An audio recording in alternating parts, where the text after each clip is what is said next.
This episode of CrowCCast is brought to you by Harvest the Fleurieu, Adelaide's favourite family-owned strawberry farm in Mount Compass and also the Wollonga Farmers Markets. Don't forget to take the family down for their season opening weekend on the 10th and 11th of November.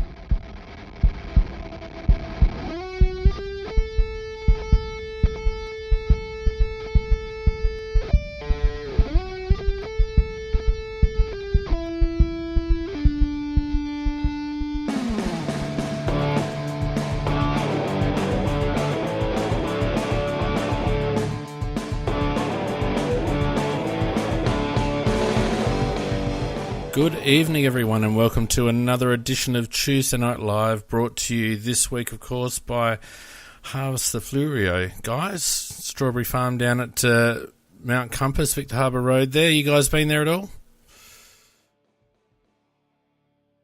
When you told me about the sponsorship, and I have to say I'm very, very impressed with what the range they got there. And I actually said to Mrs. Mackett, we're going to go for a trip down there. Because not only can we guts ourselves on strawberries, but then you can go there and get a lovely pie afterwards or something like that, because they've got a place to eat there as well. So make a day of it. So it sounds good to me. Yeah, it's a good time, a good place for the kids, and we'll talk a little bit more about Harvest the Fleurieu a little bit later on. But in the meantime, g'day Pete, how you going? G'day mate, how are we going? And wonderful to have a sponsor on board. Yeah, and given all the drama surrounding that little bit of fruit, the strawberry. Nope. Fantastic. And Donkey, how are you, mate? Very well, buddy. How are you going? I'm very well. Let's hook into some news, shall we?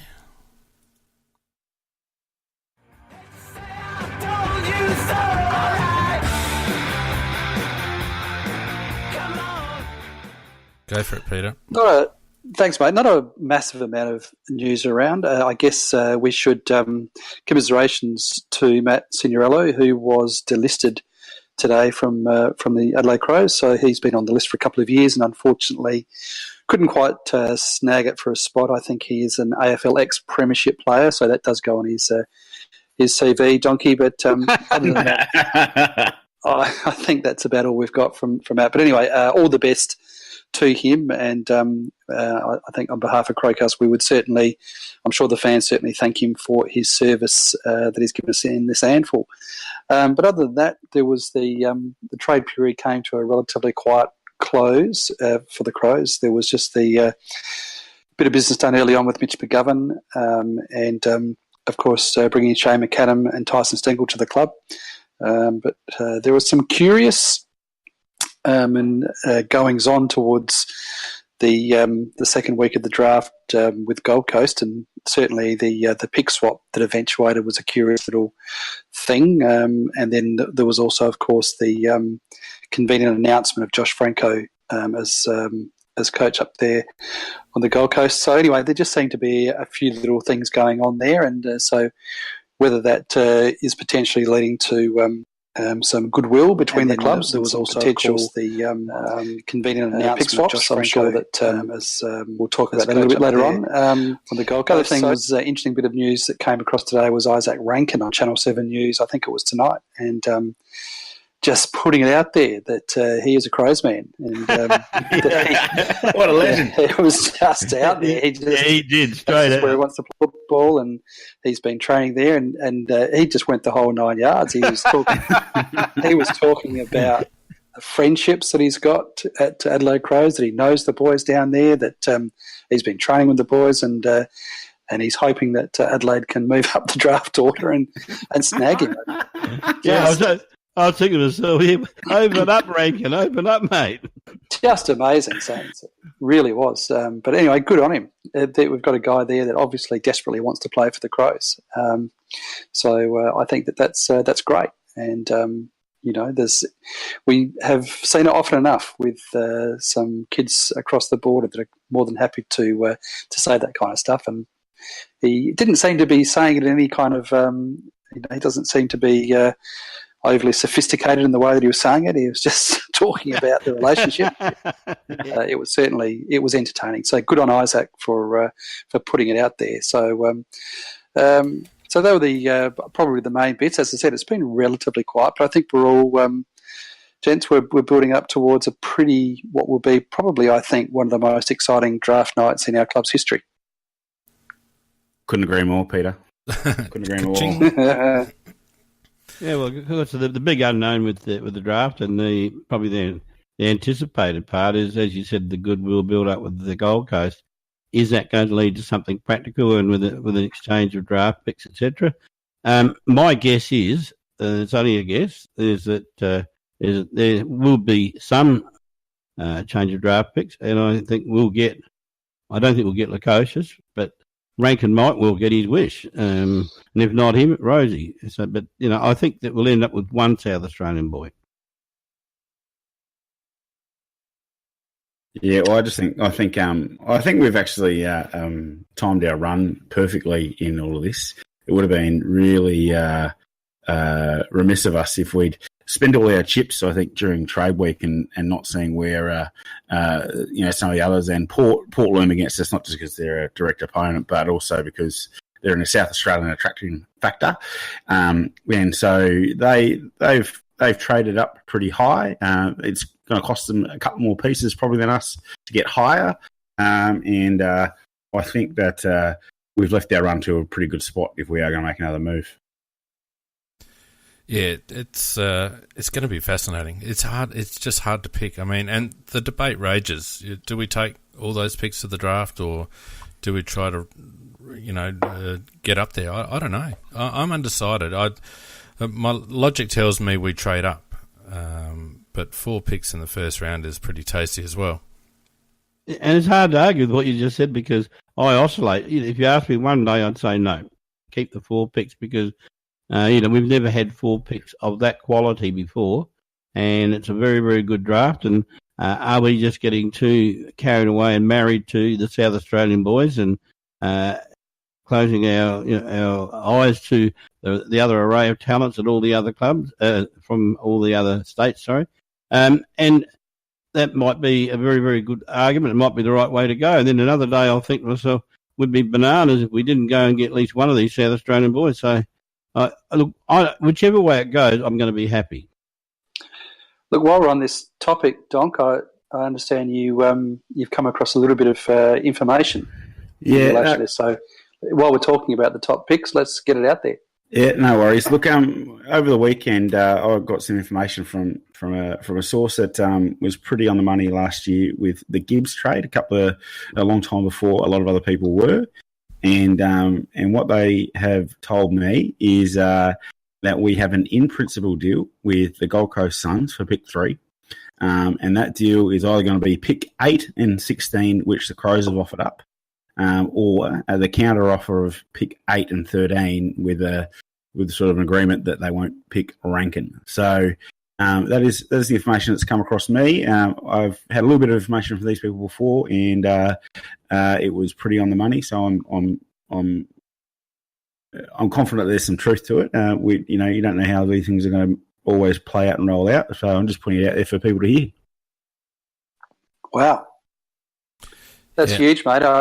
That's a huge bit of news if that is to materialise, and it would, I guess, make sense in the sense that everything that we're hearing is that Gold Coast want to pick up Luco, and so maybe they've said to Adelaide, look, Luco's just not going to happen. You need to get past it, and maybe our second on our board is Rankin, and they're saying, look, we're not touching Rankin. So that would be fantastic if true. Yeah, look. Sorry, don't go. You on. go, Finn. No, you go, mate. I was going to say, look, until I got that news, I was pretty. I wasn't resigned to 4 picks, but I was actually pretty happy that we had 4 picks under the pick we took Matt Crouch with. I thought it was a pretty good hand. I think that we could get, but getting a top 3 pick is us getting up to that real pointy end of the draft, and we just haven't got near that pointy end of the draft, whether it's for South Australians or not. We just haven't got near that really top end of the talent. And That still leaves us with another couple of picks before 25, before the one we took Matt Crouch with. So I still think we take away 3 really good pieces from this draft, and one of them's going to be a top 3 talent if it pays off. Well, I think there's probably a couple of clues in the way that we've managed the list. We don't have that many spaces, to be honest with you. We've dropped Signorello off now. There's no word on Hunter yet. We've still got Cheney unsigned, I believe. Is that correct? Mm-hmm. Yeah, he's the one. That's correct. So the fact that we've only dropped Matthew off means that we've obviously still got some irons in the fire. The word on a ruckman has gone a bit quiet, so you'd think that Hunter maybe gets a spot because he needs to be upgraded because he's spent 2 years as a rookie. So it doesn't actually leave as many spots available as what we have picks at the moment, if my maths is correct, Pete. Well, sorry. I think that's right. I think it'll be. I think as to whether they go with 4 or 3, it will determine Cole Cheney's fate. I think he's the one that's very much hanging. They'll have to go with Hunter, unless they're looking at a late or rookie pick for a ruckman. But Cheney is the one I think is hanging in the wind a little bit.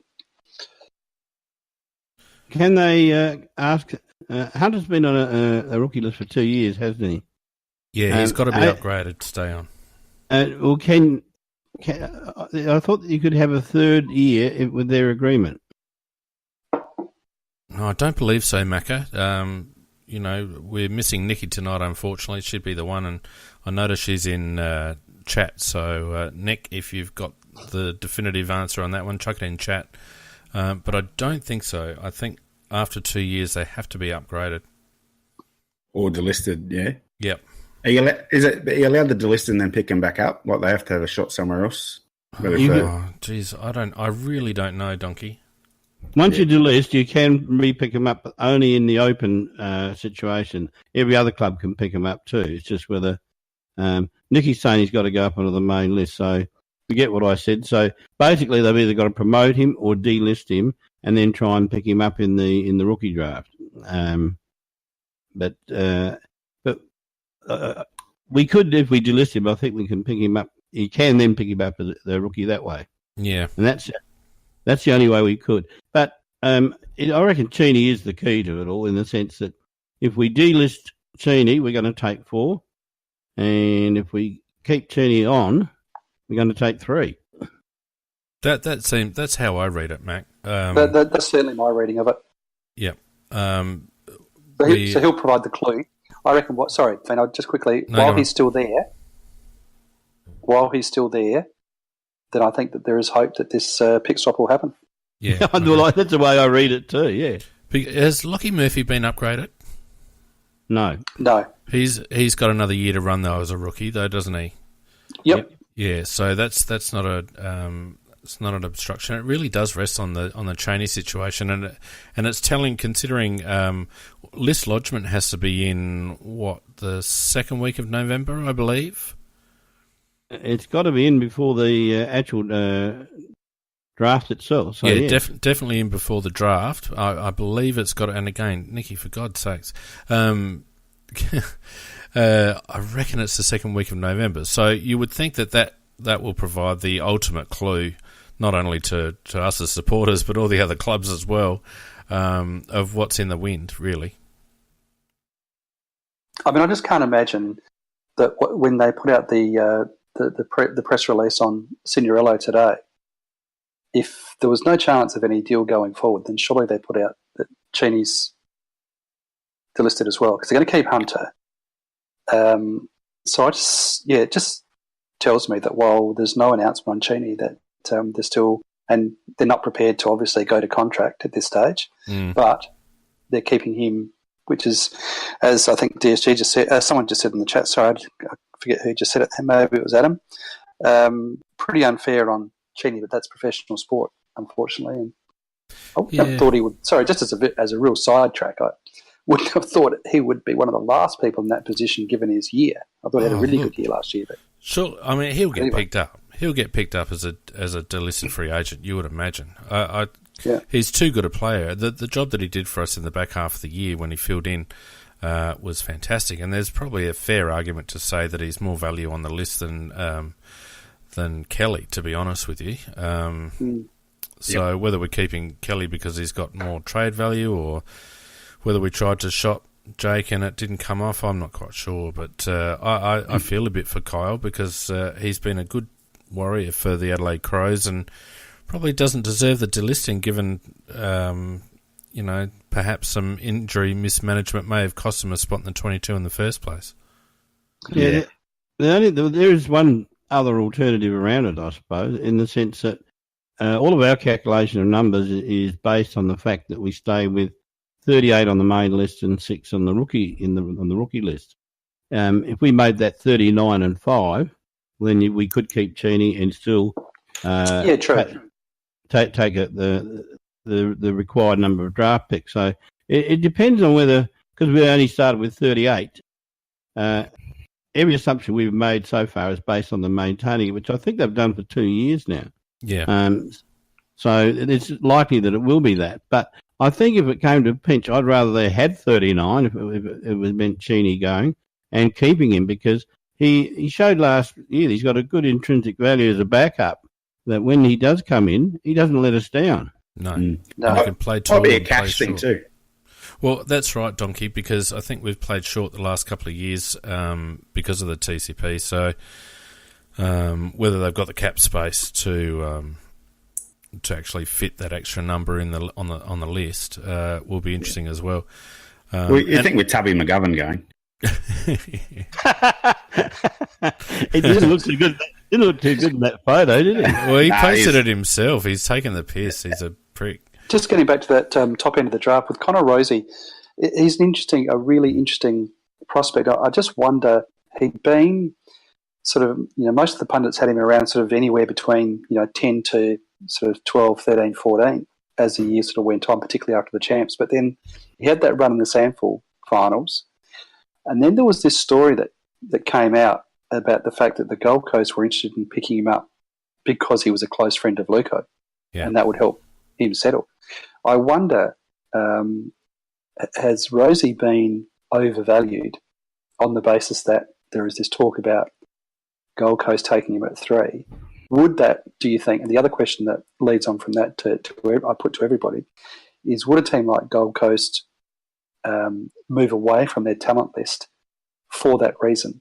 Would they reach for a Rosie at 3 when really, even with his Sandful finals performance, he's probably around about a 7 to 10? Yeah, I think they'd be more likely to do that with Rankin than Rosie. I think if they're going to keep that 3, I reckon they'd take Rankin. I don't think they'd take Rosie. Because they've got have a look at their squad. They've got no dynamic small forwards.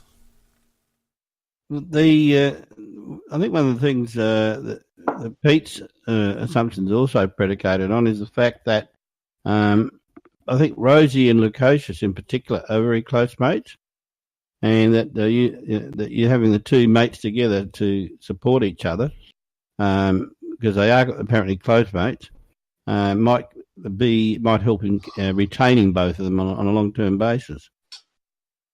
Yeah, sometimes you've got to split mates up, though. Like Jack Watts probably should get split up from his mates a few times a bit more. Gee, that's another story again, isn't it? Yeah.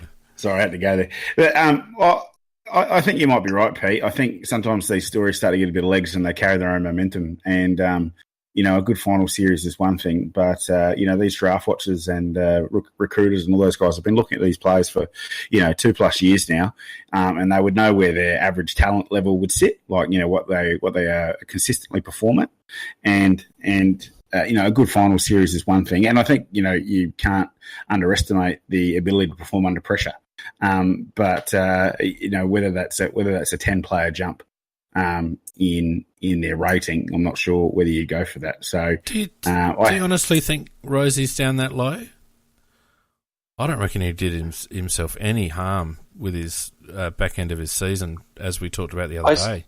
He's certainly pushed himself in the top 10. I reckon he's single figures easy. Absolutely. In fact, I wouldn't mind betting that Port take him at 5. If he's there at 5, I think Port take him. I don't think there's a question. Right. I think you're right. I think that they probably would take him there. And I think you're absolutely spot on that he's definitely pushed himself into the top 10, no question. But 3 is a... Three's a stretch. 3's a stretch to me, and I just wonder whether that... And I guess where I'm going to as well is the fact that if that information that Don has got is sort of around about the mark, it's interesting that if Gold Coast are prepared to do that, then that whole issue of getting a friend for Luco is out the window.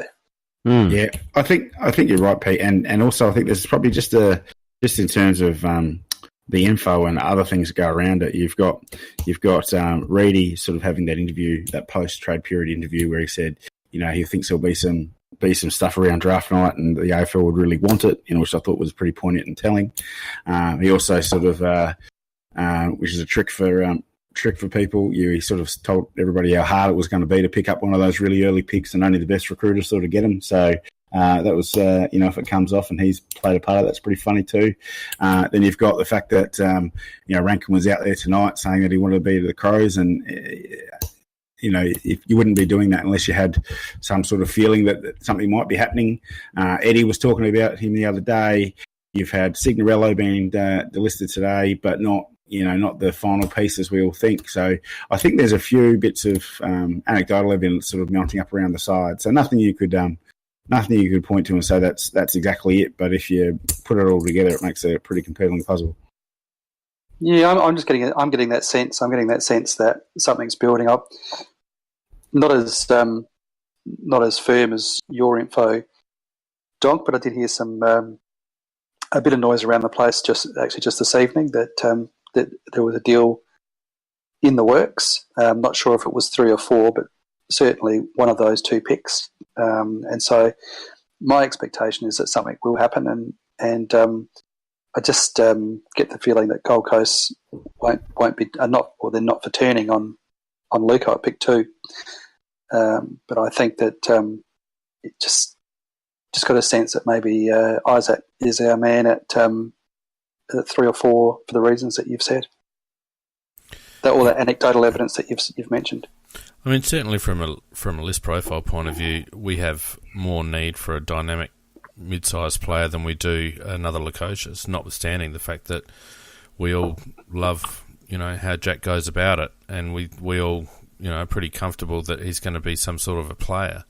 But as it stands right now, you would imagine that either Rankin or Rosie could have an immediate impact next year. I could see either of them getting games next year if their form holds. And probably suit a need for the Adelaide Crows more than Jack does, at least in the short term. Well, there's no doubt about that. I think that's unarguable, really. If we do go along that line, let's assume that happens. That means that that we're going to help the AFL out by making it into a drama-packed night on trade night on the first night of it. By doing that, did you read up on the process of how it's going to be done? Fill us in, Macca. Well, basically, as in previous drafts, you've got all the clubs sitting out there out in the open. All the clubs are going to be in totally separate rooms. Yep. And then, say they might call out pick 2. Oh, well, let's say it's pick 3. Adelaide have to ring the Gold Coast ring and make their offer. And if Port wanted to make an offer, they'd have to do the same. And then within 5 minutes, that offer would have to be either accepted or rejected, and the person who is successful at 3, be it the one that had it originally or ones that are going to trade for it, they then have to also make that pick within 5 minutes. Oh, yeah. It's a terribly convoluted process, really, isn't it? Is it going to be like the old Telstra phone systems? Can we get in and ring first and then leave the phone unhooked so no one can ring through after that? Wouldn't you love to hack the phone system and just ring up bloody Chris Davies from Port and make some outlandish offer and stuff him right up. This is going to be the most horrendously orchestrated for TV setup that you'll have ever seen. It's just going to be horrendous. Yeah, we're going to see Hamish like sprinting across the post-it note because the phones are not working. Tackled by Chris Davies. Oh, dear, but, it's interesting. I heard Gil McLaughlin, I think it was on SEN or one of those radio shows last week, and they were talking to him about the trade period and about whether it's too long and blah, blah, blah, blah, blah. And the first thing that he reached for in answering the question was the digital numbers. And it really opened bare the AFL's desire to, stay in the headlines over the off-season. And really their motivation is very much to make the whole draft and trade periods another event. The numbers show that everyone's engaged in it. But I think they might actually misread why we're engaged. It's not because it's compelling. It's just because we want to know who the hell's bloody playing for us next year.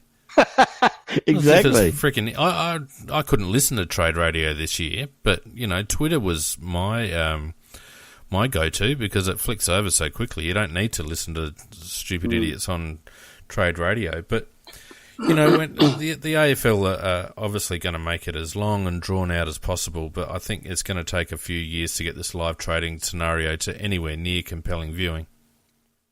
Yeah, I still noticed Nicky says it's going to be from 7 p.m. to 9:30 p.m. just for the round one. That's round one, and the the rest of it's the next day, isn't it? Next night, or the day. Hopefully, we're all done and dusted in the first night. Yeah, that's right. We won't have to watch. But if you with the 5 minutes for each draft pick, there's and I think there's about is it 20? And it could be more than that, couldn't it? Because of the fact that if somebody bids for a what are they? Those players that have been academy player or whatever. That's a word. Which will happen. There'll be at least two of those. Yeah, if you get two of those, that'll just blow it out by another couple, and that'll probably take up very close to 2 hours of it. And then because there's the introduction of each player once they've been selected, etc. So it'll roll out it'll take that 2.5 hours. Oh, well, talk about paint dry though. The only thing I reckon would be worth seeing is because you'd imagine that all these deals will be done before draft night because no club will want to leave anything to chance. But what would be good to see, and I don't know how this would unfold, but what would be good to see is everyone's made their pre-made deals and then someone just comes in over the top in that 5-minute period with an offer you can't refuse kind of thing to Gold Coast or Carlton or something. And the other blokes' faces just drop as they realise they've been outplayed at the last second because I don't reckon there's going to be much of an expectation that those last-minute deals are going to drop, particularly this year while everyone's finding their feet. Well, I hope that I'm right and I hope that you're wrong in this little period thing. I'd really like us to not get gazumped. I think you might be right, though. I think it's probably only a matter of time before they eventually enlist the services of Grant Denyer to start hosting. Oh, for God's sake. Draft night, I reckon that's what will eventually happen. Well, that'll make it into comedy hour then. Correct. Yeah, but it'll be like Family Feud, wouldn't it? You have the survey said, and then you have your rankings, and then everyone's got to pick right. Exactly. The top answer is Lukosius. But as been already said in the chat, it's more likely to happen. I mean, the ones in the top end of the draft will no doubt be pre-arranged and then just have the drama of doing it on the night. But I think there could be some genuine ones, not pre-organised, but as the draft goes on and somebody realises that a certain player hasn't been picked up, then I can see that type of thing happening, somewhere around the 20 to 40 mark. That clubs may have a crack at it when they see somebody they think should have gone in the first, perhaps even in the first round. They think, oh, I'd love to have a crack at that player. So I can see that's where you might get bids. Yeah, I agree with you, Macca. I think any movement is going to happen with pick shuffles down the line. And I'm assuming that they can still trade future draft picks on draft night. Yes, they can. Because there was some talk at one stage about them only being able to pick swap what they had, but I don't know. I'm more interested in trying to work out, who the Crows take. Is the other question I guess I'd like to put to you guys is I'm fairly strong on the fact that it's a unique draft this year with SA talent, and I think the Crows would be well served to actually try to go after that talent. Do you guys share that view, or do you think it's still best available and all that sort of stuff? And to what extent do you think local talent, given the quality this year, gazumps best available, so to speak? Well, I think it is unique, as you say, Finn. It's a unique year, and the reason it is unique is that I think we've always, had that pretty strict policy of you take the best available, and unless the players are absolutely equivalent, then that is the standing rule. You just take the best available, and regardless of where they come from, and we've always done that. I think though this year we're in that unique position where we have got those guys that are the equivalent of probably anybody in the top, the top 10, and so I think it's an easy choice for us. I think potentially we may have been a little bit burned by the fact that we've lost a couple of South Australian kids over the last 2 or 3 years. Kids like, Will Hayward and a couple of others that escape me now. But I think that there will be. I'd be very, very surprised. The thing that I did tweet this during trade week is that we've pretty much been on these guys since they were about 14, and I can't imagine that a corporate organisation would track these kids from about the age of 14 and not be prepared from about a year out to have something in the pipeline to get these kids. Do you know what I mean? I just can't. Yeah. I cannot fathom that we would have tracked these kids as we have, and we wouldn't be in it up to our eyeballs to make sure that we secure them. But that's probably a sideline feed to what you're asking. I think that we stick with best available, but I think that this is unique in that the best available is going to be South Australia, and so it will all align. Well, that's a very good point that you raised there, Pete, and as usual, very logical. Could you agree, Mac? Well, if they if they align in the sense that the best available and is local as well then that does make sense. The only thing there's, as I say, parts of me at times say we must do it. Then other times I think to myself, why wouldn't you just take 4 damn good players? So. Well, because there are only damn good players in a couple of years, Macca, aren't they?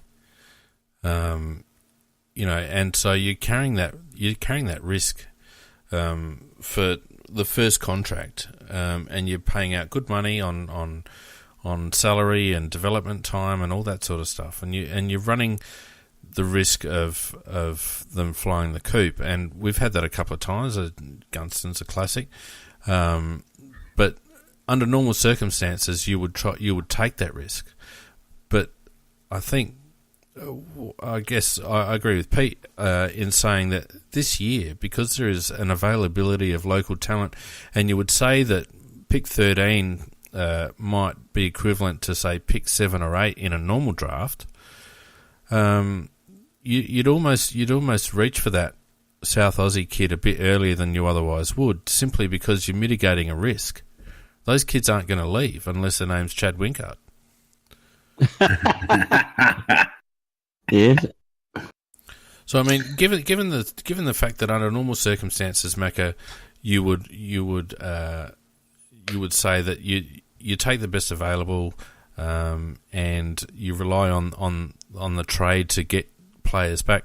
We don't have a very good success rate of getting elite players into our system through the trade. In fact, I can't think of one player, Bryce Gibbs probably as close as, that we've been able to attract in a trade situation. Forget Eddie Betts, because that was a free agency situation.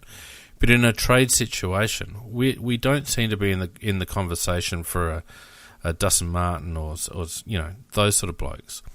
No, never. So we do have to rely on draft and develop and retain that strategy. And there's as we're talking about at the moment, there's an element of risk associated to that. So to mitigate that risk, you take the South Aussie kid, even if it's a matter of a couple of picks above where you think he probably ranks. You're just mitigating a whole hell of a lot of risk. Yeah, and especially when you're not talking about a talent drop off this time. So it's not like you're talking the difference between, say, Brad Ebert and Patrick Dangerfield in terms of talent. Like these, the SA guys are actually top notch. So why would you be putting yourself at risk when you don't have to? I agree with you. 100%. They're fiends. But I think this year, I think the point being is that if this year, if Luco and Rankin were from Vic Metro and we're in a position to get them, we'd take them. Do you know what I mean?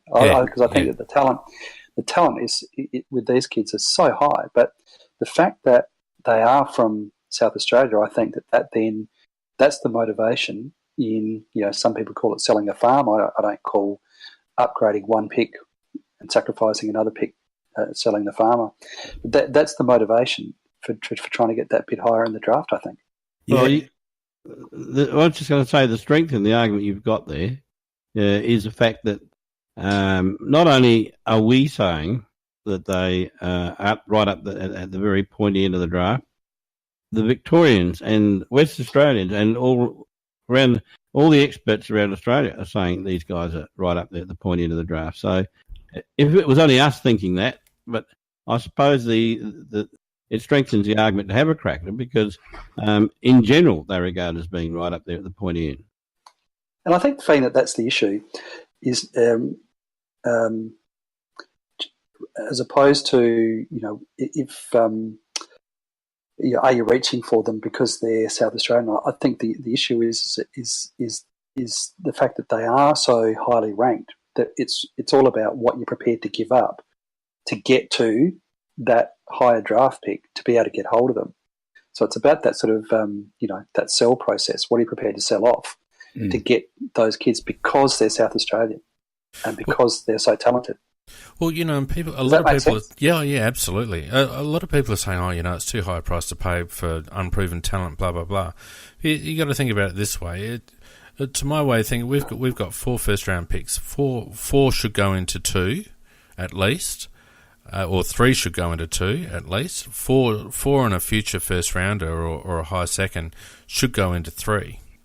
So, with the picks that we have available to us, and utilising pick swaps and next year's and all the rest of it, we should be able to get ourselves in a position to pick up 3 players.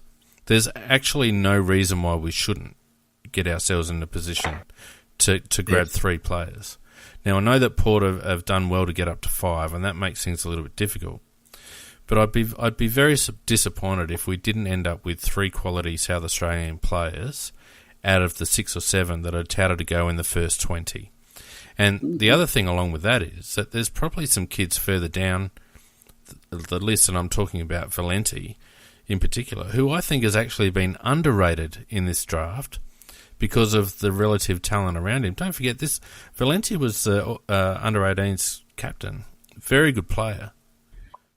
Very good player, very silky. And he'd be, I don't even think he's ranked in the first round anymore. He's probably ranked at about 25, I think. Well, it wouldn't be a bad draft for us if we went down that path and ended up with 3 picks. And if one was Rankin, and if we still had pick 13, say it was 8 and 16 that we go, we still had 13 and we got Haitley, and then with 21, we picked up Valenti, that would be a very good draft. I think Haitley is the one that seems to have dropped off the conversation a little bit. And I don't know why. I'm exactly the same as you. I think he's a very good player. Very, very good player. Just offers so much, and I'd be happy with him at 8. If those others are gone and we don't trade up, I'd be more than happy to spend 8 on Jackson Haitley. Well, and I think he was the player that I was referring to with reaching up to take an SA boy, because I think Haitley will still be there, and I think he'll be there a lot longer if we don't take him. But what I saw of him playing for Centrals people, I don't know, people have got short memories or they're just going on a 2-minute highlight reel or something like that, but he's a footballer, and I'd be quite happy, like you, Pete, to take him up above, 15 or 16 or wherever he's ranked. If he's still there at 8 and we've got no other options, I'd snaffle him. And I don't think he'll last. I think Port will grab him at 10. Yeah, you're probably right. I don't think he'll get past Port at 10. Yeah, so the only one against that would be if you got a bit of a slider out of like a Bailey or something like that, that happens to slip down. Then you'd probably have to think twice. But even so, the kids played senior football and played well at senior level, and I always think that's a good indicator. I think the problem is that with Rankin and Rosie are a little bit razzle dazzle. And I think that Haitley presents as more of I hate this term a lot of the time, but I've heard him described as a bit vanilla. And I think that's an awful term for a Jeez, I kid don't know whether that's right, though. Oh, a what? Bit vanilla. Oh, no. For a kid that's 192, who's a goal-kicking, clearance mid, who can also link, I just don't see that as vanilla at all. But I have heard him described and compared to someone like a Brad Ebert. And I think that no. I don't see it. Better play than Ebert. Absolutely agree with you. But this is what I've read. Yeah. And I just think that he sort of, and I'm sure this isn't the case amongst recruiters. I'm sure that he would be high up on our list. But I just, reading social media, I think that this is the kind of perception there is out there. Yeah. I just think that it stems from the other three being a little bit, razzle dazzle. Yeah. And he's just more of a solid citizen. Well, PJ Crows makes a really good observation in chat. Haitley looks like a young Bartel. I reckon that's actually the perfect comparison. A bit unassuming, but a great nous, and puts himself in really good positions and can kick a goal. Mm-hmm. Yeah, I watched the under-18s competition, and I was very, very impressed with him. Me too. Yeah, I think he's a definite must if you can get hold of him. If somehow Port overlooked him and he slid through to 13, and we did have 13. That's the thing, we may not have 13, but I doubt that he lasts to 16. But I'd certainly be keen to get him if we could. Yes. Well, what else have we got to talk about? Well, I suppose one question is, we did discuss the McGovern thing last week, but overall, what were the thoughts overall on our trade period? Were you guys happy with the overall result? And do you think that we played it pretty well? Or do you think it was just a little stepping stone as part of the overall picture to set us up for the draft? I think that, if I can answer that, Macca, I think that how you mark yourself on the draft depends upon what your strategy is and where you see your list. And I thought it was interesting to note that in last year's draft period, the two teams that scored two of the, how they do those ridiculous trade grades, two of the lowest grading teams out of the trade period last year were West Coast and Collingwood. Yeah, correct. And what that said to me is that their strategy was that they thought their list was pretty much ready to go. And so I sense from, obviously we had McGovern to trade out, but I sense that just from our action or inaction, that the strategy from the Crows is that we're pretty comfortable with where we're at, and there is a sense, obviously, that the strategy is that we'll hit back and that we'll contend next year. So a risky strategy, but I'm not sure that I 100% agree with that, but that's just my sense from our activity or lack thereof. Yeah, I think our success or otherwise in the coming year is going to depend if whatever Dickhead Burton did last year to undo our whole season, if somebody else, we've got somebody underneath him now who I think has got some talent and some ability to look after people, and apparently we sacked our physios, etc., etc. So we were our own enemy in the season just gone, And as long as they can keep Burton and get him to file some books or something like that and keep him out of the way, I think we might do all right. Fane, what do you think of the trade period? Sorry, Don, what do you think? Yeah, look, I thought it was. I thought we did okay. I didn't think we did anything wrong, and I thought we've set ourselves up to make a final move if we do want to do that. So I think we're a solid B plus. I wouldn't necessarily say that we shot the lights out. I think, but I think we're a solid B plus. I don't think we lost on McGovern. I think we found a couple of interesting pieces, and I think we put away the things that we want, and we set ourselves up for what we want to do next. Yeah, that's the way I saw it, is the fact that really McGovern going was an opportunity to put in place the drafting situation that we have currently, and giving us two options, the way we've done it, in the sense that either trade up, or even if we had to hold the hand that we have got, it's a good hand. I actually was disappointed with the McGovern outcome. I actually thought I'm struggling to understand why we went so early on McGovern. And my only thinking is that perhaps we had a couple of things on the go that we wanted to clear the decks for, and they didn't quite work out. But I think we had a little bit more leverage than we possibly made. And I think also we probably jumped when Sydney came in with 13, because it was probably looking at a little bit doubtful that Carlton were going to get the currency required. But I would have shopped him, to be honest with you. The guy's in contract. And I would have stuck to a single-digit first-round pick for Mitch McGovern. And I think they just went a bit easy on it, to be honest with you. And I think it's actually hurt us a little bit in terms of our draft order. They probably didn't expect Port to go crazy and sell their grandmother for Fremantle's pick.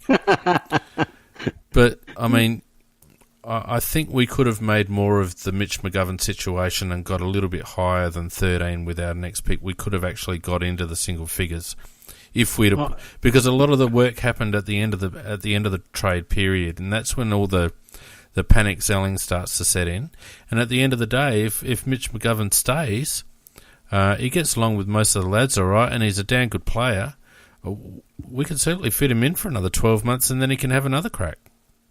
Yeah, I read it slightly differently, in the sense that the fact that we did trade him as quickly as we did, I don't think there was anybody else in the market wanted him, to be honest.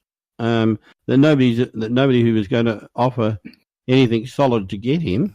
Oh, I don't know about that, Mac.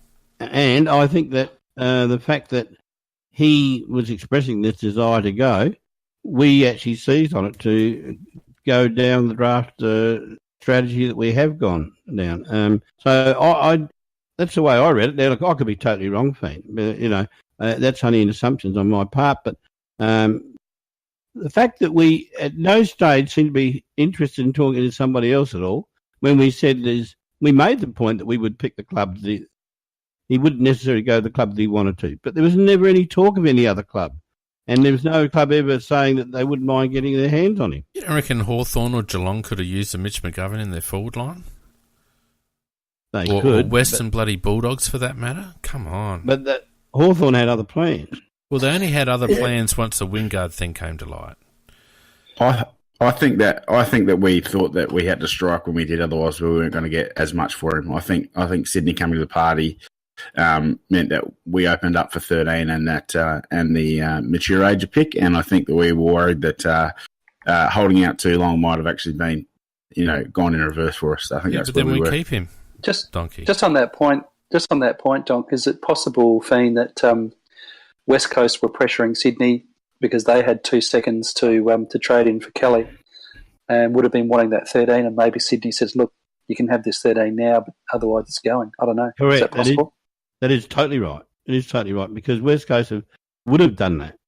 And they would, and that's been stated. I don't know whether it was stated by West Coast or stated by Sydney, but one of them stated that because apparently what was being offered via West Coast is better than what we offered. Yeah, I don't look. It could be a number of things. I just felt like we jumped a little early. We could have made Carlton sweat a little bit and work a little bit harder. There were picks on offer, and I don't know. It just felt a little bit unders to me. Look, I was thinking myself 10 to 12 would have been a fair result. The fact they got 13 and moved it very quickly, and I didn't like the only one thing I didn't like about it was giving back the pick 40. Well, But that's what I apparently- mean, Macca. It was unnecessary. That was unnecessary. Apparently, that was the Sydney's charge for doing the trade. Yeah, well, I mean, and it took us And out of the third round, and we had to mess around to get back into it. I wonder also, one of the things that I always thought about the McGovern trade is that the next piece in the puzzle was always going to be determined as to what we were happy to accept. I wonder, is it possible, and I'm only speculating, is it possible that we're already in negotiations with Gold Coast, and whether, that's already being, floated as a potentially acceptable pick? I don't know. Well, I had a sense that there might have been some, because don't forget, we didn't sign a couple of blokes. Who was it? Ellis Yeoman and someone else we didn't sign until was it Otten? Till midway through the first week. And it was after the McGovern deal went down, and it makes you wonder whether they were being shopped a little bit, to some other clubs to see if there was interest, or maybe even to Carlton. But I would suspect maybe to other clubs to facilitate a higher pick. And when all that went through, I mean, obviously we sign up Ellis Yeoman and Otten pretty quickly. But I'm actually a little surprised, just as an aside, that Cam didn't seek a trade, because he's going to sit behind. He's going to sit. There's room for him on other lists as a first 22 player, and Carlton, I would have thought, would have been one of those lists. Absolutely staggered, I was. I would have Coast thought would be he's the another. first player gone. Yeah, first player gone, I would have thought. Yeah, so I'm not quite sure why Cam. I mean, I guess he's very comfortable in Adelaide, and he's comfortable with the club and all that sort of stuff. But I don't know whether it was the right move career-wise for him not to seek a trade. There again, he'd almost be up to bloody restricted free agency soon, wouldn't he? Been around a while. He'd be up for 6 years or something like that, pretty quick. But anyway, yeah, so, I mean, in answer to the question, my usual long-winded way, I would have liked to have seen us get single digits for McGovern, and I'm a little bit sad that we didn't. I feel like that the whole, my gut feeling is the whole trade period, everything was centered around our draft position. Everything was focused on getting to that point into the draft. We that seemed to be. I think that was our motivation. That was our end game. And all it really took was a good quick trade for McGovern and tanking 2018, and that got us the necessary pick. It was only a half tank, really. We could have gone harder on the tank, really. Let's be honest. Yeah, but we're inexperienced at it, not like Carlton. Jesus. And let's talk for a moment about Shane McAdam too, because like in all this conversation, he's a handy player coming into the club, and we spoke a little bit about him last week. But our forward line, if these lads come on and Rankin comes in, is looking pretty dynamic again after it kind of looked a little bit tired last year.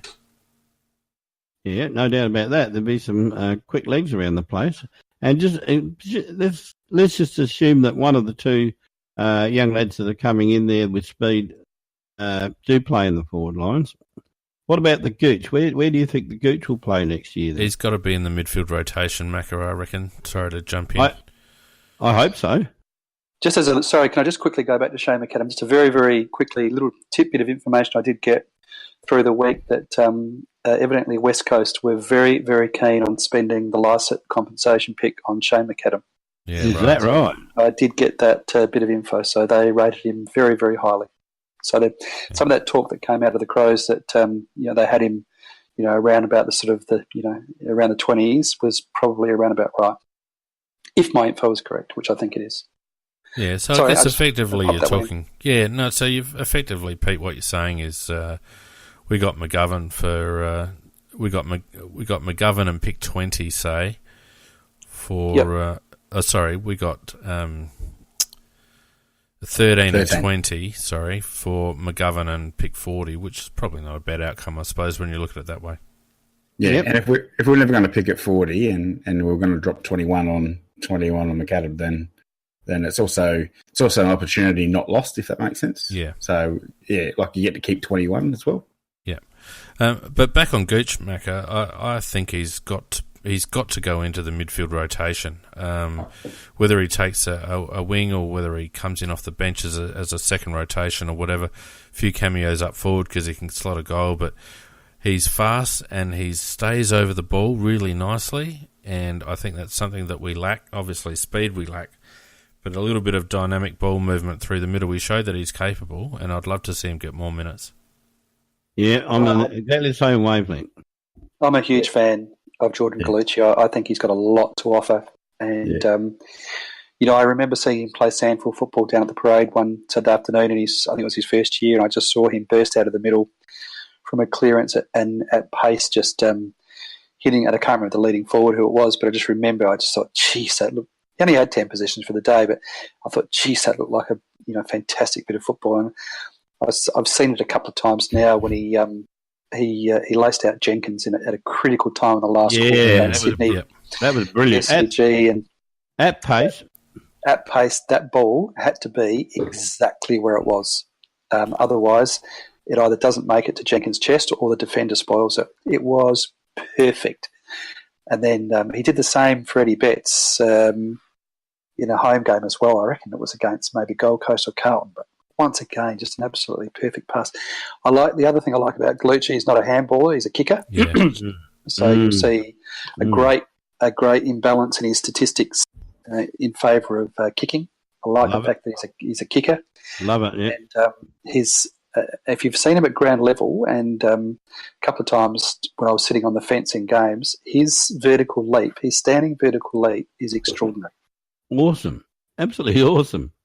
So what I like about Gallucci's kicking is that it's very economical. His action is very economical, so he can maintain really good pace, and he's not waving the ball around. He's just basically holding it, and it's a very repeatable, consistent ball drop, and I reckon that's why he's so successful at lacing blokes out, because he doesn't need to break stride because he hasn't got an extravagant kicking action. It's just a simple drop, and it's very consistent. And I was taken aback by his toughness. I saw him take a couple of hits, and I can't remember the game it was.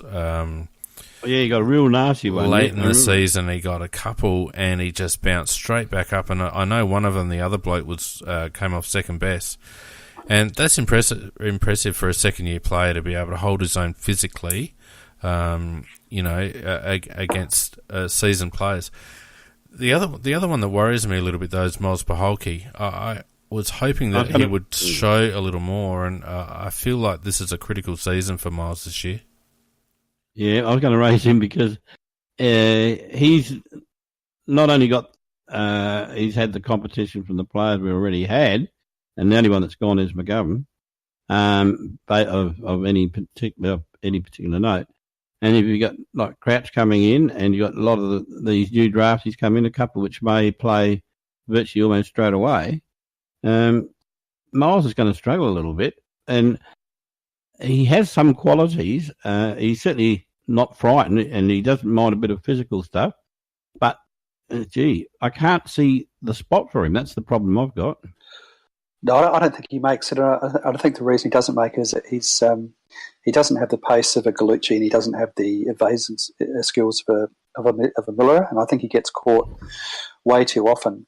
I just don't see that he's got the tools to survive in that environment. Sorry if that sounds a bit harsh, but that's just my assessment of seeing him in a few games. I think you're right, Macca. I think he's got a lot to.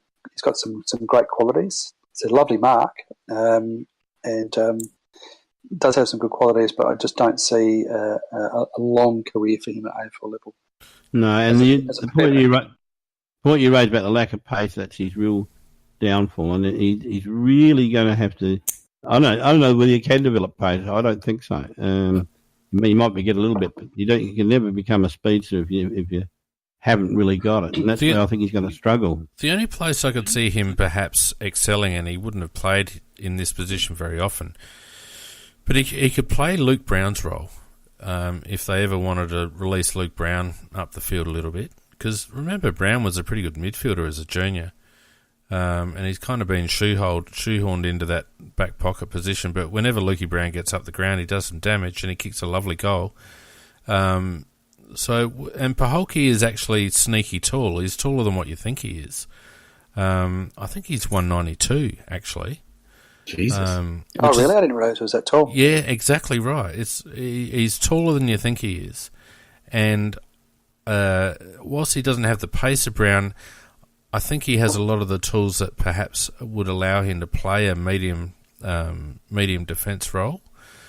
So, but other than that, I'm with you guys. I don't quite see where he fits. He needs more pace to get on a wing. He needs a bigger engine to get through the midfield with any great number of minutes. And all of a sudden, we've got a plethora of medium and small forward options. So, it could be tough going for Miles this season, I think. Now, that thought crossed my mind when I thought we've already got 2 in McAdam, and what's another bit he got from Richmond again? Sorry, Paholke's 186, not 192. Yeah. Richmond, what's the lad we got there? Stengel, yeah. Stengel's already played league. McAdam's probably ready for we're talking about, say, League AFL. If these guys two are ready, well, it's gonna. And then we've got Rankin. If we do get Rankin, it's gonna. As I say, maybe he does have to start looking in the back lines. Well, yeah, there's just not a spot. I can't see him breaking into the midfield rotation, even if someone like a Richie Douglas falls away this season. Because you're pushing Gallucci in. We've almost got a new recruit in Brad Crouch if he comes back into the fold. There's not a lot of room left, and in terms of inside mid, Camelis Yeoman is probably in front of him. So defence or bust, I think, for Paholke, and I can't see that happening. So I like him as a player. I was happy that we recruited him when we did, or drafted him. But he probably just didn't have a big enough engine to push his way into the midfield early enough, the same way that Gallucci did. So it's going to be very interesting and the very fact when we start reviewing the team, as we just did then very quickly, is it does make a very good case perhaps to get 3 quality draft picks rather than 4. Yeah, I couldn't agree more, Macca. It's about, you've only got 22 spots every week. Yeah. Only 22 spots every week, and we've always had a really good supporting cast. I think we need to make sure we've got elite going forward, and this is the time is nigh. Well, I mean, the thing is that we've got a really good profile, but we've got some top end players that are going to drop off over the next couple of years. You've got Gibbs and Sloan are going to come out of that midfield, you would think, over the next 5 years. So we do need to make sure that we've got a good range of midfield talent coming through, and I think that's probably where our list has lacked a little bit, So there's an argument to say that perhaps Miles stays on as a more of a project player, similar to Ellis Yeoman, who took a few years to come on. But, aside from that, I mean, forward line's covered, and depending on who we recruit in this draft, you would imagine that a bloke like Rankin or Haitley or Valenti or whatever would go past Paholke fairly quickly. You would think that at face value, anyway. So, but when you look at the list, when you look at the squad, we're in a pretty good position considering we dropped a few selections during the Tippett fallout. We've done very well to cover what would otherwise have been a little bit of an age gap in our list. And our list is actually in pretty good position. The only area I probably worry about slightly is a key defensive post, and obviously ruck. But other than that, as long as blokes develop the way you would project them to develop, we're in fairly good shape. Yeah, I think so. I'd have to agree with that. Hence the pretty relaxed outlook of Justin Reid at the trade period, I think. Yeah, I think you're right, Pete. I think they've got a pretty good balance, and there's no, you can't forecast development and injury and all the rest of it. But purely in terms of the numbers, if you're looking to try and shape a squad and have a good spread across different age groups, I think we're in pretty good nick. I think what's going to be key is to try and hang on to Elliot Himmelberg. Yeah. And his next contract is going to be interesting, Peter. Absolutely. Well, it's just he signed on for another 2 years, so we've got him for 19 and 20. So I guess it just depends how he goes from there. But I think that based upon his debut against Carlton, I think that he would be expecting quite reasonably to be getting some exposure next year. So I would hope that they would push him up for some games. Oh, well, I'm not sure. Good point. But I think that they're going to have to, push him through at some point, or lose him. So, there's him and Fogarty. They're obviously the two young forwards pushing through. How they manage that will be a challenge for the match committee, I guess. But they're going to have to manage that somehow. Start getting those guys. I mean, I know that they were assisted by injury this year, so Fogarty got a few games that he might not ordinarily have got, and Himmelberg got his game against Carlton. So they've just got to find ways. There's just got to be ways to get these guys some game time and start to bring them through, because Jenkins and Walker, but neither of them getting any younger, and if one or either goes down, they're our two replacements. Yeah, and we don't have the luxury of having a Mitch McGovern to come in and play a more key role as a high marking sort of forward. So, if Tex goes down with that foot again, or if he just falls off a cliff in general, it does leave us somewhat exposed in terms of options. And of course, there's also Ben Davis to worry about as well, where he slots in, because he's now year 3 on the list and sort of knocking on the door. Well, suddenly it feels like he's behind Shane McAdam, doesn't it? Doesn't it? Yeah. Just mind your mic there, Mike. Pete, I don't know what you're doing exactly, but something's scratching. Sorry, I had some. I just moved. Yeah. Donkey parties chips or something. No, it's Pete. No, I moved, so that was the reason. Fogarty, not Fogarty. Himmelberg, he's been on the list for 2 years, hasn't he already? Yeah, just 2 years. Yeah. So this will be his 3rd year. Yeah. So coming up. Yep. He extended until 2020.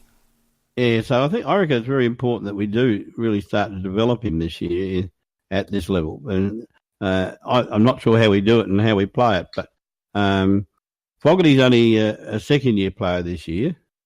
But, for Himmelberg to progress and show the talent that is locked up inside that body, he's obviously going to need experience. And so somehow or other we've just got to get him games. Yeah, and I think the key to that is maybe getting Tex out of the goal square, Macca. And a lot will depend on whether Tex has got does what he wants to do and drops a bit of weight and gets his foot right. But play Tex a little bit higher. I reckon you can afford then to play Himmelberg deeper. But if Tex is stuck in the goal square because of his lack of fitness or whatever, then it makes it very difficult to actually fit Himmelberg there. It's probably easier then to give Darcy or Ben Davis a run, but a lot hinges on Tex's form and fitness in the early rounds next season, I reckon. Yeah, I'm quite bullish on Tex. I think that he's been playing on 1.5 feet for a couple of years. So I think with the surgery and the expended period of time off and a few of those things that we didn't get after the last season, I actually think that he might have just been able to reset his own mechanism a little bit better. Just on the Berg, do we think he's got the same sort of athleticism that he could sort of really replace the McGovern sort of role immediately, or is he not quite that good? No, he's different player. He's a different player. He's a Josh Jenkins replacement. They've started working him through the ruck in the Sandford towards the end of the season, so he's very much your key forward relief ruck. He's well over 200 centimetres, and so he's a very, very big unit. And whilst he showed, he has got great. He showed that in the little highlight against Carlton. He has got great agility, but he's certainly a different. I get a sense that maybe someone even like a McAdam will potentially replace a McGovern, possibly. Yeah, well, he's jumping over a few people to get there, isn't he, McAdam?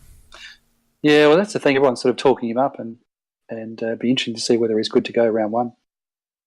Well, I think it's going to be very important for all the players and because of the so much opposition of each position, particularly in the forward line. I think it's very important for the players to be fit, ready, and playing well. In the pre-season, you just get to try and get that spot early.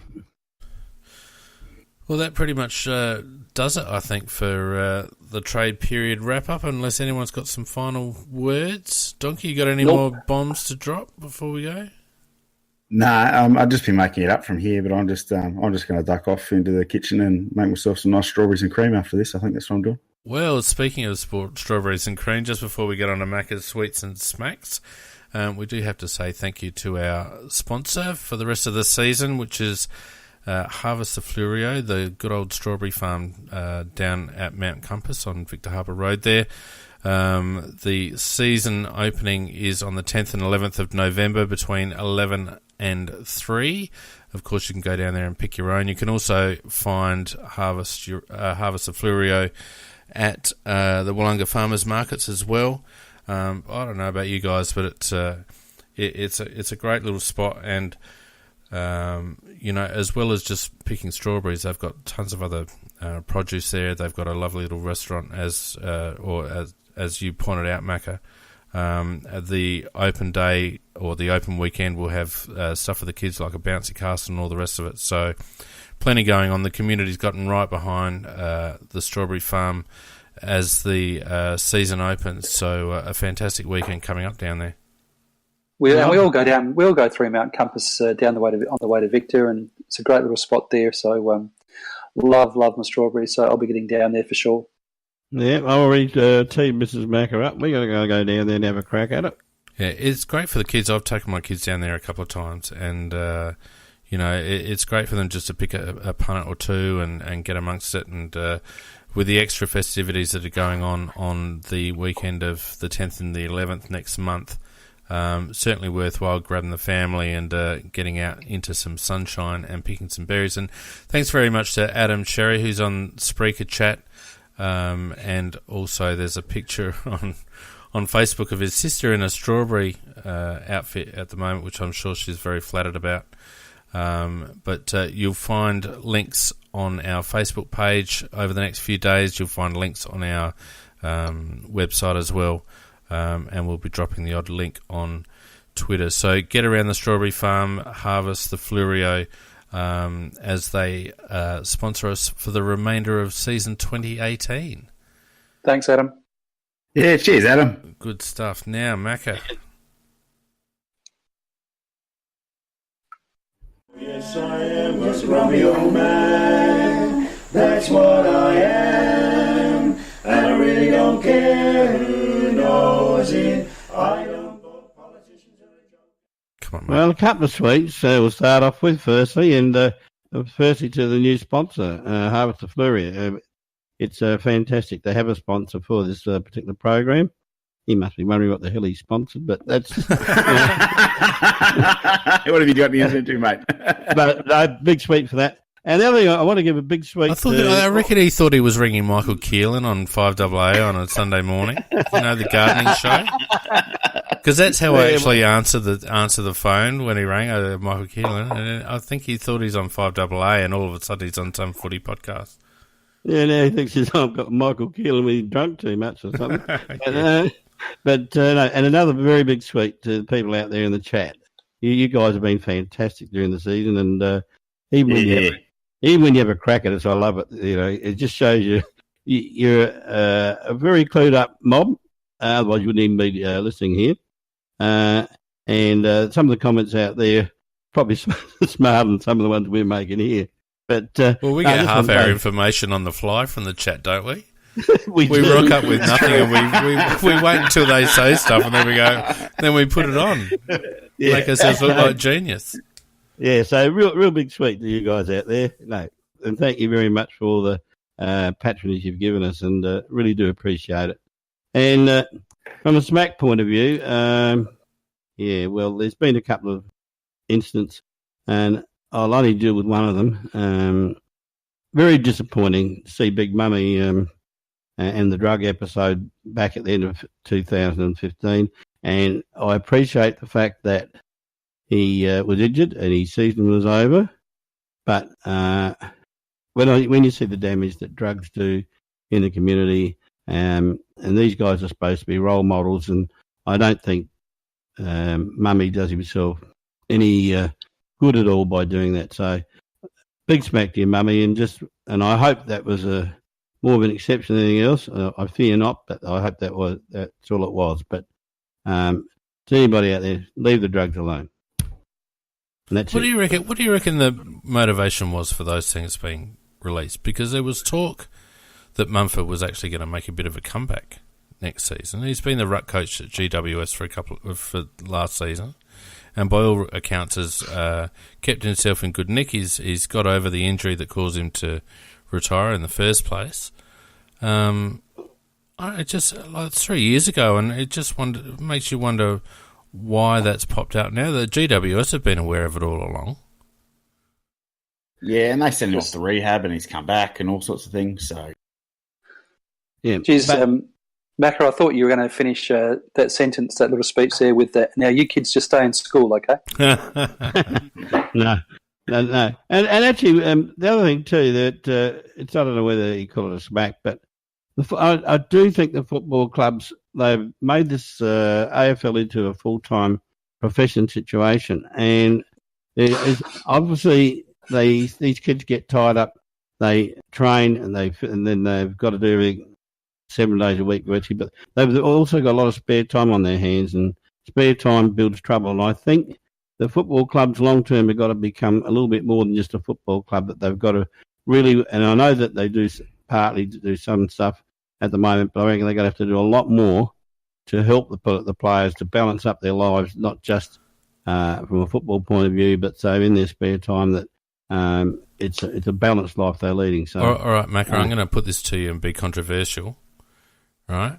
When was the last time that you heard a player get into trouble in public because he'd done a line of coke, compared to a player getting in trouble, and I'm talking across all codes, getting in trouble because he'd got pissed? Well, I would think obviously they'd get pissed more often than they would with a line of coke. Really? But I'm pretty sure that the clubs hush up anything that's got to do with drugs. No, it's not about the clubs. When was the last time a player went out on a bender on recreational drugs and punched someone in the face, or crashed their car, or pissed on a bloody window, or something like that? The only time... Oh, I see where you're coming from. I guess it depends what you're taking. I said cocaine, or speed, or ecstasy. I'm just putting it out there. I'm not passing an opinion. I'm just putting it out there that not only do players don't seem to get into so much trouble, or if at all, on recreational drugs, but alcohol is far more detrimental to a player's recovery than recreational drugs. Well, it's a controversial point, and you may well be right. Well, it's backed up by fact, but that's okay. But if you get too hooked on certain drugs, then you can ruin your whole life. You haven't heard of anyone getting hooked on alcohol? No, well, unfortunately, I know too many who have. Well, that's my point, Macca. Look, I'm not condoning drug use by any stretch, but I actually think that we make far too much out of stuff like that compared to the amount of times footy players go out in the piss and assault women, or damage property, or put their injury management at risk. it's disproportionate in my opinion, and I'm not a prude, and personally I can say without any shadow of a lie that I'm not a drug taker, but I don't like how skewed the conversation is, because to me alcohol is far more dangerous for footy players and arguably people in general than recreational drugs in moderation. Yeah. Well, it wasn't meant to be an argument versus alcohol versus drugs. My point was really more about their lifestyle in terms overall, and that would include alcohol. That would include alcohol. I would the other little not necessarily a counterpoint, but insert into this debate is drug taking within the elite sport any different to what it is in the with that age demographic in the rest of the rest of Australian society, and I don't think it would be, and it'd probably be a lot less, I would argue. And so do we over sensationalise it when it's not necessarily the big problem that it's made out to be? Anyway, well, I just thought I'd make that point because we're struggling for shit to say. No, my only point is I'm really glad that I lived in the era that I did, because I was one that drank too much and did stupid things. I might have even done some of the things that you mentioned, but I might have been stupid enough to get involved with drugs too. So that's why I'm glad I lived in that era, not now. Anyway, let's head on to something else.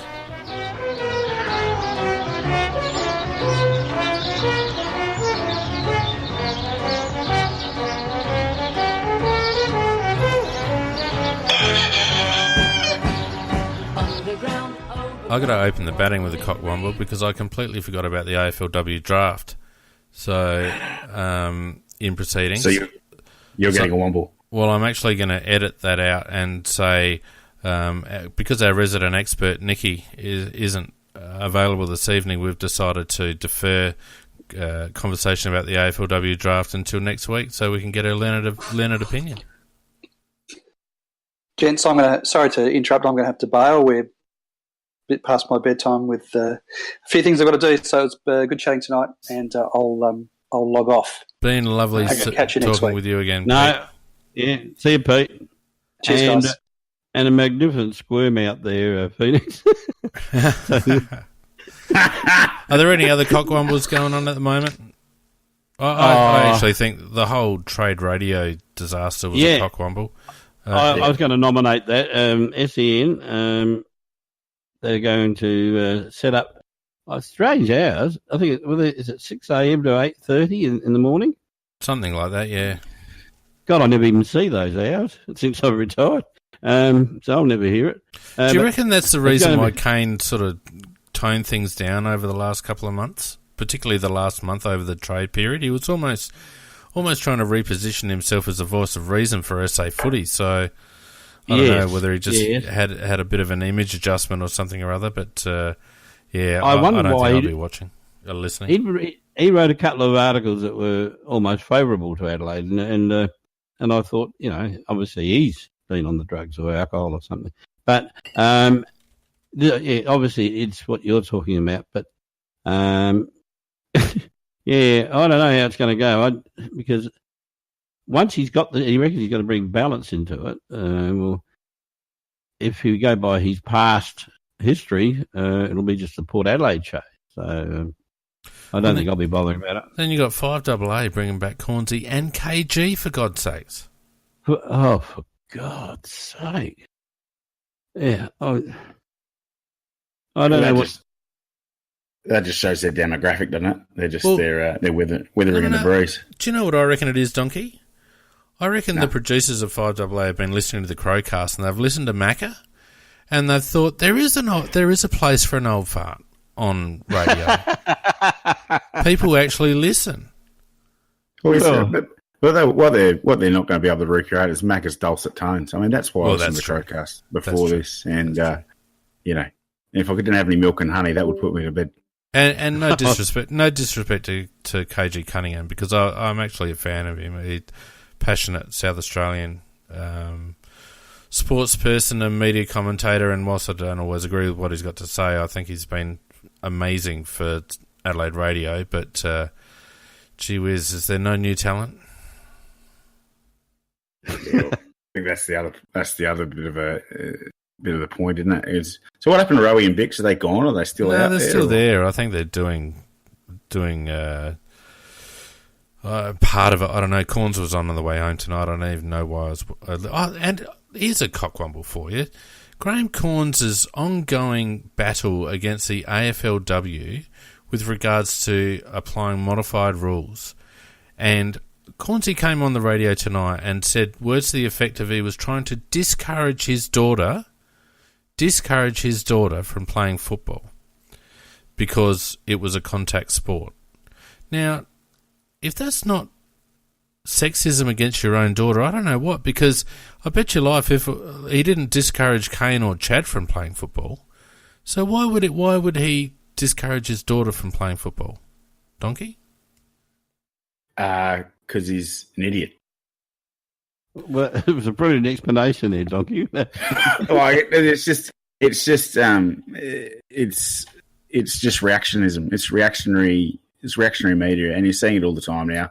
People just jump over the top when there's a slight little bit of problem or something like that. People want to be sensationalist and reactionary, and unfortunately, Graham has fallen into that trap. And I think his son has, even though he's moderated recently, made a career out of being sensationalist, and that's where we are. Yeah, look, Graham has had a bit of a crusade against the AFLW from day dot, and he keeps making comparisons to the men's comp. Like, I think, what was he saying? He was complaining that the Crows picked up, what was that girl's name? The ex-basketballer. And she's 35 years old, and we picked her up as a, now, who was it? Was it just Foley, Nikki? I can't remember. Anyway, ex-Opal basketballer we picked up, and she's tall, and she's been playing as a ruck, so we obviously need some cover in that area, so we picked her up. Now, Graham Corn said, you wouldn't see the AFL men picking up a 35-year-old, and I'm just a bit tired of Graham trying to justify his position by making comparisons between the men's comp and the women's comp, because A, it's a different game, it's played differently, it's got a different demographic, and obviously it's a lot younger as a sport. And I think Graham needs to pull his head in on the whole thing, because his views just are, even towards his own daughter, as it turns out, quite archaic. One of your last points there was really poignant, I think, Fiend, about it being a young sport, and a lot of those development pathways haven't existed in the same ways. So you don't have people that have had their bodies fatigued by 15, 20 years, 30 years or 20 years of footy. I saw on the project tonight, they were talking about how, there's double the amount of concussions and head and neck injuries and some of those impact injuries. And I think it all stems from the same problem. We've put a lot of players into an elite environment, and they're all adjusting to the hardness of the knocks and all that sort of stuff, because it hasn't been something that's built up all the way through. I think it's training, actually, Donk. I reckon they haven't been taught how to turn and brace and all the rest of it. And they go in like bulls at gates, these girls, which is why we love watching them. But a lot of these girls have come to the sport fairly late, as you mentioned, and they haven't been taught how to go about it at ground level. But as I think it was Mark Bickley pointed out to Corns on 5AA this afternoon, we're now seeing that next generation of footballers come through. There's a couple of girls that were drafted that have been playing footy since they were 8, 9, 10 years of age, who obviously have been taught and have been exposed to the sport from that very junior level. So I would expect to see the number of head injuries even out over time. And I think it's pure sensationalism by Graham Corns to cite that kind of a statistic out of context as justification for modifying the women's game. I think he needs to really have a good long hard look at himself, and I'm surprised his wife puts up with it, to be honest. Yeah, but I think he's a little bit of a shock jock technique guy. I was at a function. He's not a shock jock, Macca. He's an arrogant pig. Well, he is that as well. But I was at a function talking to him, and I'd said to him, Graham, I said, some of the shit that you talk, you can't possibly believe it. And you only do it just to get reaction. And he just laughed at me. He just said, yeah, I do sometimes. Yeah, but I don't reckon his crusade against the women's comp has been sustained and ongoing. It's not shock jock journalism. That's his opinion. Well, that might well be in this particular case, but he did admit to me that he a lot of the stuff he says he just does for the sake of controversy. Yeah. Anyway, he's my Cockwomble nomination. And Kane has followed that direction as well. Oh, yeah, Kane's taken it to another level. Any others? Because we better hurry up and finish. We've been going for nearly 90 minutes. All right. Well, the Cockwomble, whatever you say it is. Donkey, happy with Corns? Yeah, let's go with Cornsy. Corns, beautiful, Graham Corns. About time we got a Womble. Yeah, why not? All right. Well, that wraps us up. A massive thank you to the guys on chat because we've hit over 600 comments again on an off-season podcast. That's just an amazing performance. And some of the comments even made sense too, Macca, which is probably the equivalent percentage of comments on chat made sense than what we made sense tonight. I think they're in front, actually. Yeah, probably right. Look, thanks so much, guys. Obviously, over the next couple of weeks, we'll still be doing our casts. There obviously won't be as much news, but we might take a moment to look a little bit more closely at the squad, look a little bit more closely at a couple of more statistical things, and in the meantime, obviously, all the news up to date on AFLCrowCast.com, our Facebook page and our Twitter account. And don't forget to get around the Strawberry Farm. We're right in season now. We've talked it up tonight. We'll keep talking it up because Adam's a good fella for helping us out and being a sponsor, and we'd like to help them out too. So get around it. And we will see all of you next Tuesday night if my bloody outro music would work. There we go. Yeah, good night all. Thanks, Macca. Thanks, Donkey. Night. Catch you later.